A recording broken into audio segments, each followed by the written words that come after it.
The wind whispered secrets through the tall grasses of the Comanche lands, carrying the scent of wildflowers and the distant rumble of buffalo. In a small village nestled beside a clear, rushing river, lived a young girl named Little Fawn. She was known throughout the tribe for her gentle nature and her beautiful singing voice, which sounded like the songbirds that filled the morning air. Little Fawn wasn't as bold or boisterous as some of the other girls her age. She preferred the quiet company of her loom, where she wove intricate patterns of beads onto leather, creating stunning designs that told stories of the Comanche people. Her hands were nimble, and her imagination boundless. She created beautiful adornments for clothing, and even decorated the saddles of the bravest warriors with tiny, colorful beads. While other girls dreamed of becoming skilled hunters or fierce riders, Little Fawn dreamed of sharing her songs and her art with the world. She longed to bring beauty and peace to her tribe through her gentle gifts. Her heart was as soft as the deerskin she used for her crafts, and her spirit as free as the eagles that soared above the plains. She was a cherished member of the village, even if her shyness often kept her in the background. Little did she know that her quiet life was about to take a turn she never expected. The Comanche village was more than just a collection of teepees. It was a living, breathing entity, woven together by shared history, customs, and a deep respect for the land. Everyone had a role, from the elders who passed down ancient stories to the children who chased butterflies in the meadow. The rhythm of life was dictated by the seasons, the movements of the buffalo herds, and the cycles of the moon. Marriage was a sacred union, a cornerstone of their society. It was seen as a way to strengthen the tribe, ensuring the continuation of their traditions and the well-being of future generations. Young men proved their worth through bravery in hunts and battles, earning the right to take a wife. Young women were taught the skills of homemaking, crafting, and raising children, preparing them to become the heart of their families.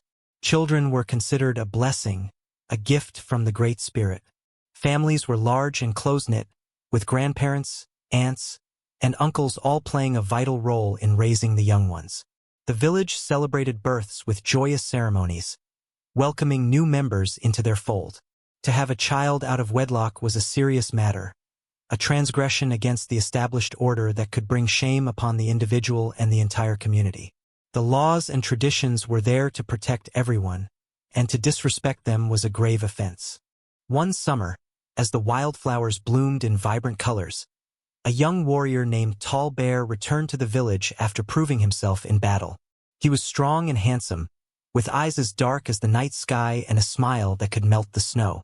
Little Fawn, usually so shy, found herself drawn to his quiet strength and his respectful demeanor. He, in turn, was captivated by her gentle spirit and the beauty of her artwork. They spent hours talking by the river, sharing stories and dreams. Tall Bear admired Little Fawn's artistry, and she was in awe of his bravery and his deep connection to the land. Their hearts blossomed like the wildflowers around them, and soon, they were deeply in love. Tall Bear asked Little Fawn's father for her hand in marriage, and preparations began for a joyous celebration. But before they could exchange their vows, duty called. A large buffalo herd had been spotted far to the north, and the tribe needed to embark on a long and dangerous hunt to secure food for the coming winter. Tall Bear, being one of the most skilled hunters, was chosen to lead the expedition. He promised Little Fawn that he would return soon, and they would be married beneath the autumn moon. He gave her a necklace made of bear claws, a symbol of his love and protection, and then rode off with the other warriors, leaving Little Fawn with a heart full of hope and longing. As the days turned into weeks, Little Fawn eagerly awaited Tall Bear's return. She spent her time working on a beautiful wedding blanket, weaving into it symbols of their love and hopes for the future. But as the moon waxed and waned, a growing unease began to settle in her heart. She started feeling unwell, experiencing morning sickness and a strange fatigue. One morning, as she was gathering herbs with her grandmother, she realized the truth. She was pregnant. Fear washed over her, cold and sharp. She knew the consequences of her situation. Having a child before marriage was a grave offense, a violation of the sacred traditions of her people. Shame burned in her cheeks as she imagined the disappointment and anger of her family and the elders. She clutched the bear claw necklace Tall Bear had given her, tears welling up in her eyes. How could she face her tribe? How could she explain what had happened? She was torn between her love for Tall Bear and her fear of the judgment that awaited her. She knew that her life, and the life of her unborn child, would never be the same. The joy she had felt just weeks before was now replaced with a deep and overwhelming sense of dread. Little Fawn tried to hide her condition, but secrets are hard to keep in a small village. Her changing body and her withdrawn behavior did not go unnoticed. One day, the village elders, led by the wise and respected grandmother Willow, summoned her to the council fire. With a heavy heart, Little Fawn confessed her truth. She spoke of her love for Tall Bear and her sorrow for breaking their traditions. The elders listened in silence, their faces etched with disappointment. Grandmother Willow, though stern, held a flicker of compassion in her eyes. After a long deliberation, the elders delivered their judgment. Because she had violated the sacred customs of the tribe, Little Fawn would be ostracized. She would have to leave her family and live in a small, isolated teepee on the edge of the village. She would not be allowed to participate in tribal ceremonies or share meals with the others. Until Tall Bear returned and claimed her as his wife, she would remain an outcast, a reminder of the broken traditions. The weight of their decision crashed down on Little Fawn, crushing her spirit. She had lost her place in the community, and her future seemed bleak and uncertain. Her only solace was the tiny life growing within her, a symbol of love and hope in the face of despair. Life on the edge of the village was harsh and unforgiving. Little Fawn's small teepee offered little protection from the elements. The wind howled through the cracks in the hide, and the rain seeped in, leaving her cold and damp. She had to gather her own firewood, hunt small game, and forage for edible plants.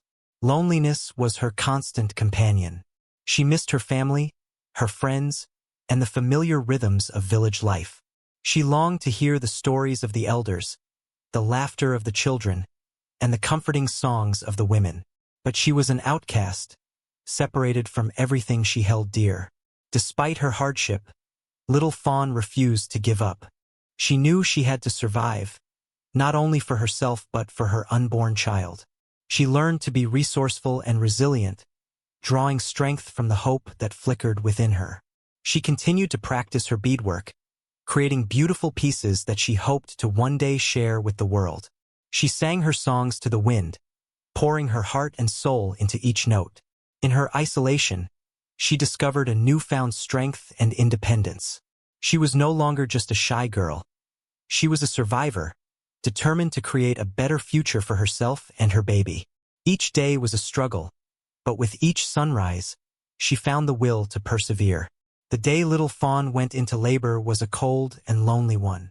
The wind howled like a hungry wolf, and the snow fell in thick, swirling flakes.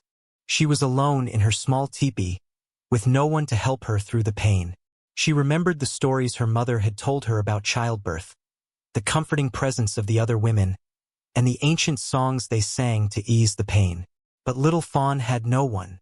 Summoning all her strength, she focused on the life growing within her, the promise of a new beginning. Hours passed, filled with pain and fear, but Little Fawn persevered.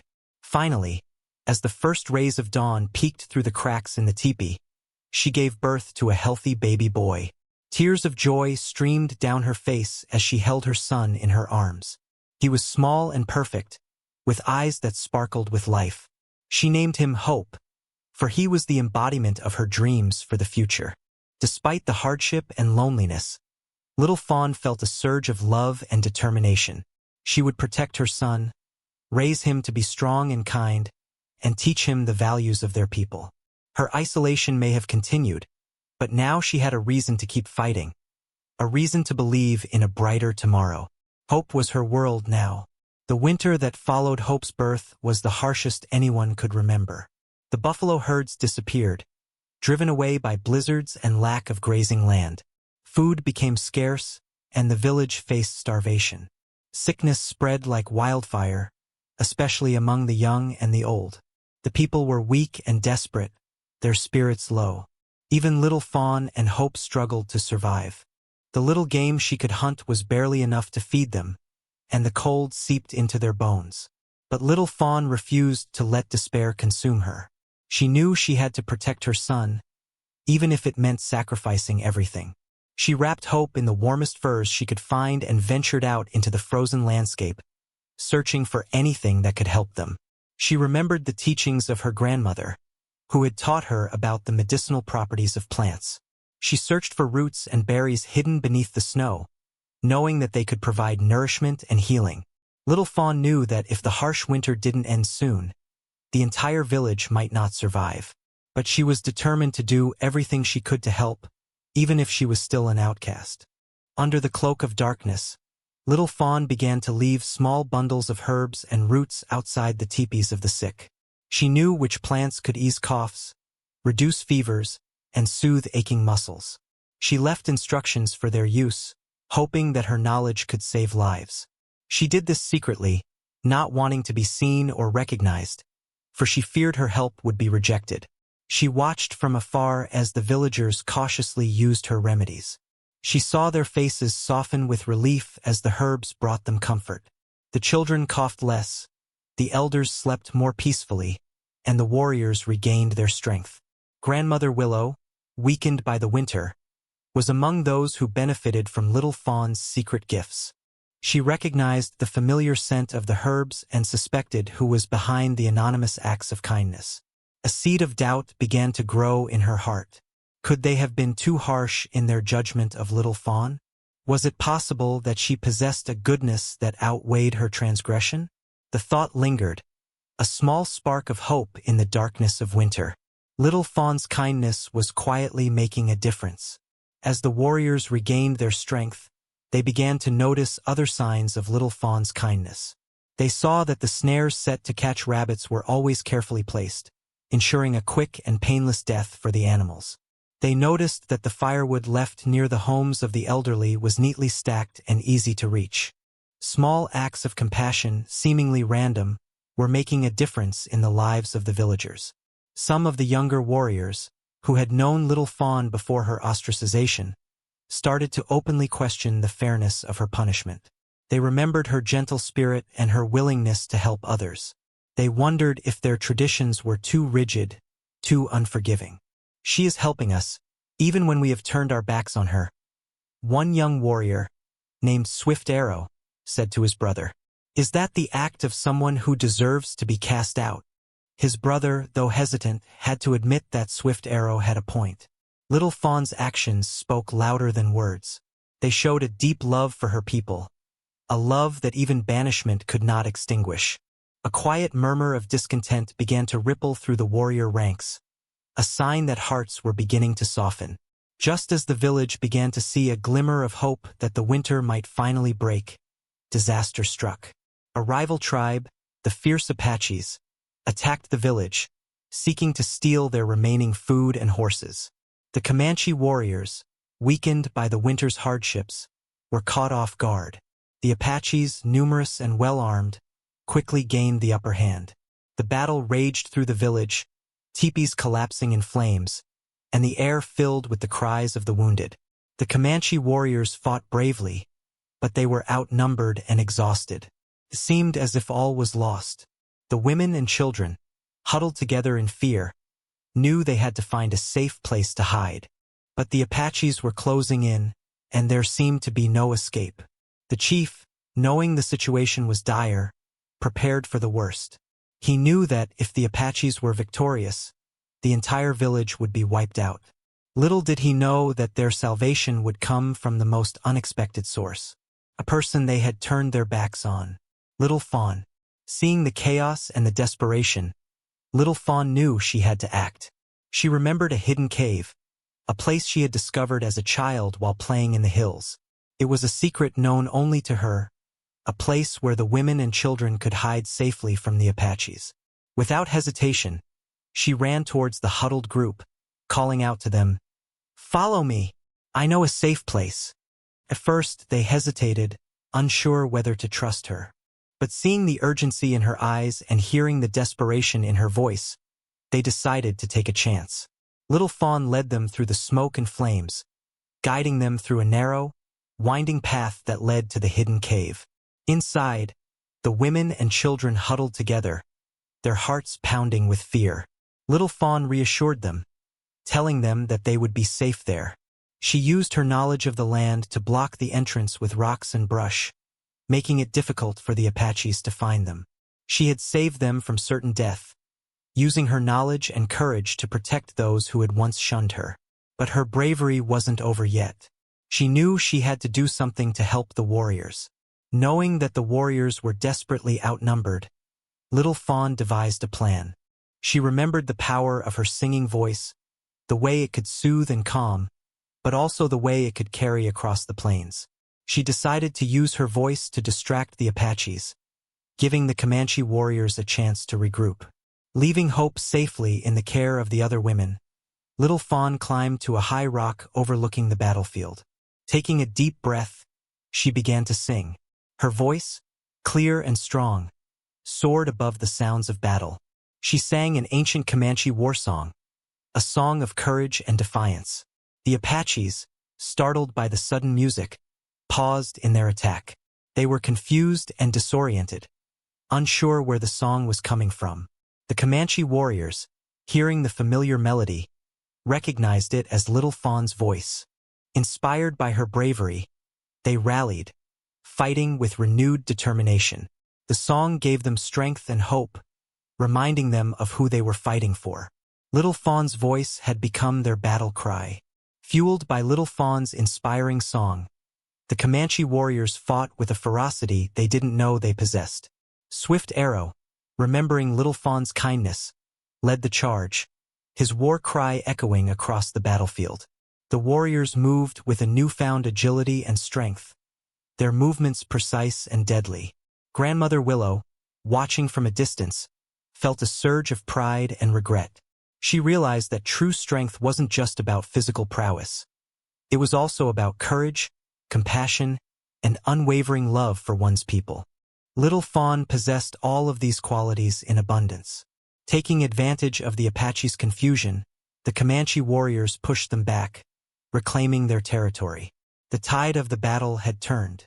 With renewed hope and determination, they fought with the spirit of their ancestors, defending their home and their families.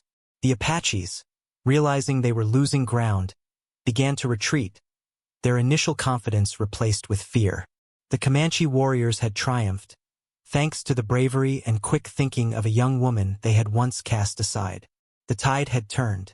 As the last of the Apache warriors disappeared over the horizon, a hush fell over the village.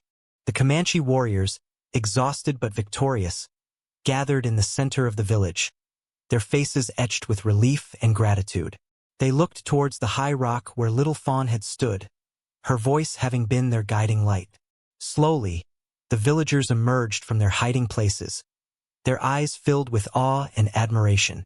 They had witnessed Little Fawn's bravery and selflessness, her willingness to risk everything to protect them. They realized that they had misjudged her, focusing on her transgression rather than her true character. The chief, his heart filled with remorse, stepped forward. "Little Fawn," he called out, his voice filled with humility. "You have saved our village. You have shown us the true meaning of courage and compassion. We were wrong to cast you out. You are a true daughter of the Comanche people." His words echoed through the village, a testament to Little Fawn's transformation from outcast to hero. The mood had changed. Grandmother Willow stepped forward, her eyes filled with tears. She approached Little Fawn and gently took her hand. "My child," she said, her voice trembling with emotion. "We have learned a valuable lesson today. We focus too much on the rules and not enough on the heart. You have shown us that true strength lies not just in following traditions, but in compassion, courage, and love." She paused, then continued, "From this day forward, we will strive to be more understanding and forgiving.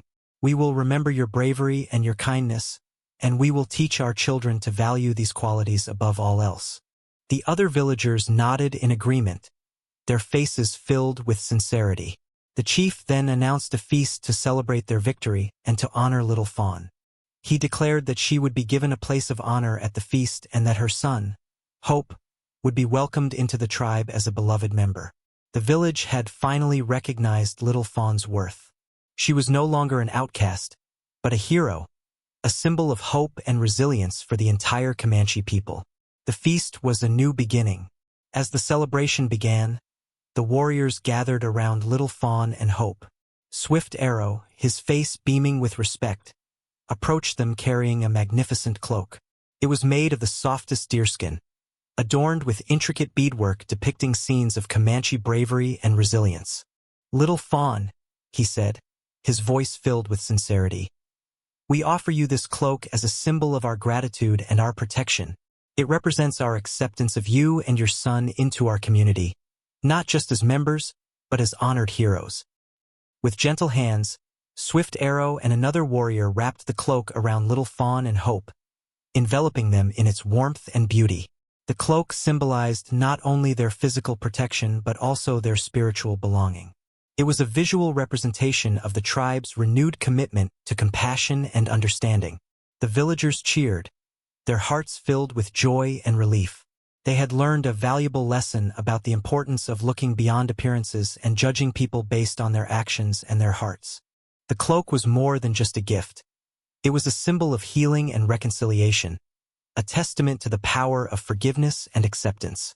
It was a new beginning for Little Fawn and Hope, and for the entire Comanche village. As time passed, Little Fawn and Hope thrived in the village. Little Fawn used her experiences to teach others about the importance of compassion, forgiveness, and looking beyond outward appearances. She shared her knowledge of medicinal plants, healing the sick and injured. She taught the children her beadwork, passing down the stories and traditions of their people. Hope grew into a strong and kind young man, embodying the values that his mother had instilled in him. He was respected by all, known for his bravery, his wisdom, and his unwavering loyalty to his tribe. He learned the skills of a warrior, but he also remembered the importance of compassion and understanding. Little Fawn's story became a legend, a reminder that even in the face of adversity, hope and kindness can prevail. The Comanche people learned to be more accepting of those who were different, recognizing that true strength lies not just in physical prowess, but in the qualities of the heart. The village had transformed, becoming a more compassionate and understanding community, all thanks to the bravery and resilience of one young woman. Years later, as the sun set over the plains, painting the sky in hues of orange and purple, a familiar figure returned to the village.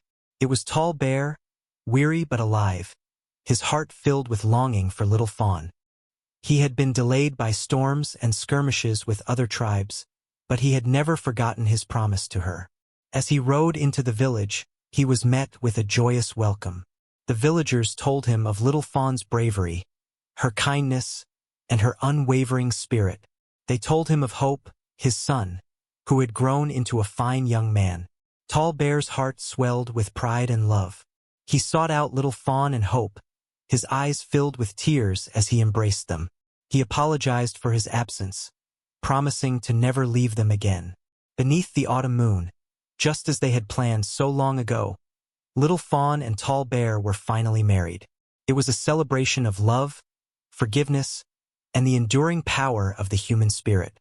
The entire village rejoiced, knowing that their community was stronger and more compassionate because of the trials they had overcome. The family was complete again. And so, Little Fawn's story became a timeless tale, passed down through generations of Comanche people. It served as a constant reminder of the importance of understanding, acceptance, and the enduring power of love and forgiveness. It taught them that true strength lies not in rigid adherence to tradition, but in the ability to adapt, to learn from mistakes, and to embrace compassion as a guiding principle. The village prospered, becoming known throughout the plains for its kindness and its unwavering spirit. They welcomed strangers with open arms, offering them shelter and support. They valued the wisdom of their elders, the strength of their warriors, and the creativity of their artists. And every year, as the autumn moon shone brightly in the sky, the Comanche people would gather to celebrate the marriage of Little Fawn and Tall Bear, remembering the young woman who had taught them the true meaning of community. The shy girl who was once cast out had become their greatest hero, her legacy living on in the hearts of all who knew her story. She proved that even the smallest voice can make the biggest difference, and that hope can bloom even in the darkest of times. The end.